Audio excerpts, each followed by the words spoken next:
Começando logo de cara, a gente vai mergulhar hoje numa análise super profunda sobre psicopatologia e a saúde mental da população negra brasileira.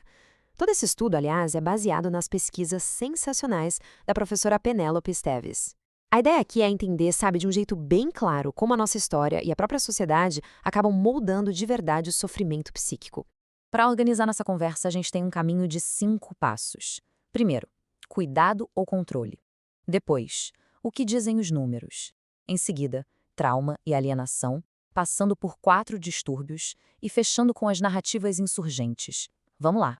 Ponto 1. Cuidado ou controle? Olha, para entender o que acontece hoje, a gente precisa dar um passo atrás e fazer uma pergunta difícil.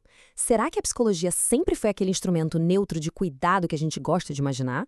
Ou ela já funcionou como uma ferramenta de controle social? Basicamente, a gente tem 2 modelos de pensamento batendo de frente ao longo da história. De um lado, a psicopatologia crítica, que foca no cuidado genuíno mesmo, na emancipação da pessoa. Mas do outro lado, a gente tem a psicopatologia higienista. E essa, historicamente, foi muito usada para quê? Para gerenciar, reprimir e simplesmente silenciar aquelas populações que a sociedade considerava, entre aspas, indesejáveis. E se a gente quiser ver essa abordagem higienista na prática, existem registros que são francamente assustadores, como esse documento histórico que marca a criação de um diagnóstico clínico totalmente inventado lá em 1851 por um médico chamado Samuel Adolphus Cartwright. O que impressiona na tal da drapetomania é que a medicina formal do século XIX literalmente categorizou a vontade de pessoas negras escravizadas fugirem do cativeiro como uma doença mental.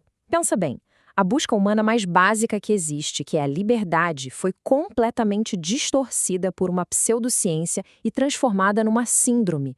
Uma síndrome que, na cabeça deles, precisava ser curada. Isso mostra direitinho como a ciência, infelizmente, já foi usada para dar um carimbo de aprovação para a crueldade do sistema da época.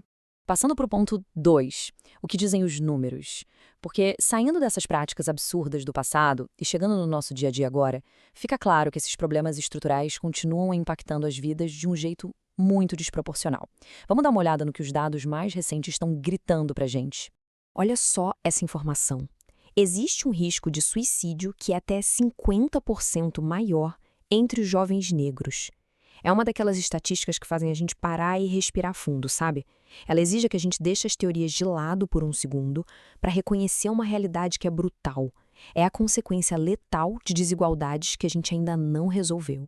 E quando a gente olha para o recorte de gênero, a violência tem um alvo muito específico. As mulheres negras chegam a ter até 4 vezes mais chance de sofrerem com diversas formas de violência. É literalmente uma camada extra de risco que vai se multiplicando sem parar. A gente precisa fazer uma pausa nesse número aqui porque ele choca de verdade. Até 40% dos casos de depressão em pessoas negras nem sequer chegam a ser identificados numa clínica. Imagina isso. Isso coloca uma grande interrogação no nosso sistema de saúde atual. Afinal de contas, como é que se trata uma dor para a qual a sociedade foi praticamente treinada para ignorar?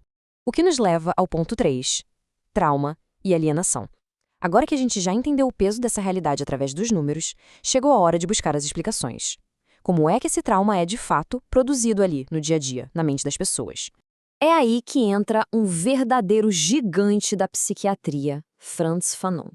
Ele foi um psiquiatra e filósofo brilhante, autor de Pele Negra, Máscaras Brancas, que mergulhou fundo, mas muito fundo mesmo, para tentar entender todo esse impacto corrosivo que o racismo causa. Os conceitos centrais do Fanon explicam bem isso. Ele descreve como toda essa rejeição força a criação de uma espécie de máscara branca, só como um mecanismo de sobrevivência. Mas claro que o custo mental disso é altíssimo. Gera uma alienação absurda e uma violência que a pessoa internaliza, que é tão profunda, mas tão profunda, que acaba empurrando esse indivíduo para uma zona de não ser. É um lugar onde a existência e a humanidade da pessoa parecem ser apagadas o tempo todo. E no ponto 4, a gente chega nos 4 distúrbios. Dando um salto lá para 1981, a gente consegue ver essa teoria virar uma categorização bem mais direta sobre saúde mental, graças ao trabalho do psicólogo Naim Akbar. Essa tabela é genial porque ela resume como toda essa pressão da sociedade vira doença de 4 jeitos diferentes. Primeiro tem o alien self, que é quando a pessoa rejeita o próprio corpo negro, Depois vem o anti-self, que é quando essa rejeição vira raiva contra os próprios pares, contra pessoas do mesmo grupo. Aí temos o self-destructive, que, como o nome diz, é aquela fuga desesperada através da autodestruição. E, por fim, o nível orgâmico. É quando a mente diz chega, não aguenta mais, e toda essa desigualdade começa a causar doenças físicas mesmo. A pressão vira dor no corpo. Chegando no nosso quinto e último ponto, narrativas insurgentes. A boa notícia é que as pesquisas não param só no diagnóstico do problema. A gente precisa falar sobre como reconstruir essa saúde mental, focando justamente nessas vozes de resistência. E para guiar a gente nisso, temos autoras que são simplesmente fundamentais. A Neuza Santos Souza, por exemplo, dissecou perfeitamente essa internalização do racismo. A Maria Lúcia da Silva deu o nome exato para o desgaste que é viver nas palavras dela, estado de alerta permanente.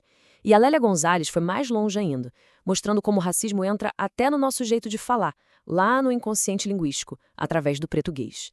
Incrível, né? E na hora de curar, gigantes contemporâneas como a Bell Hooks sempre lembram a gente de como o amor e o afeto são vitais num sistema que foca em desumanizar. Mas o ponto-chave aqui vem da psicóloga Grada Quilomba. Ela diz que o trauma racial é tipo uma ferida super aberta na psique. E qual é o único jeito de tratar isso? Falando.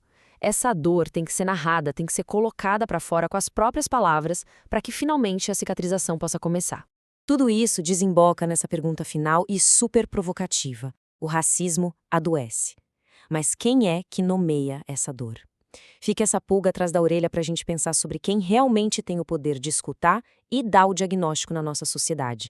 Porque a verdade é que a saúde mental real só vai acontecer quando todo mundo tiver não só o espaço, mas o poder e a autoridade para contar sua própria história e definir o caminho da sua própria cura. É o tipo de reflexão que muda a lente através da qual a gente enxerga o cuidado psicológico daqui para frente.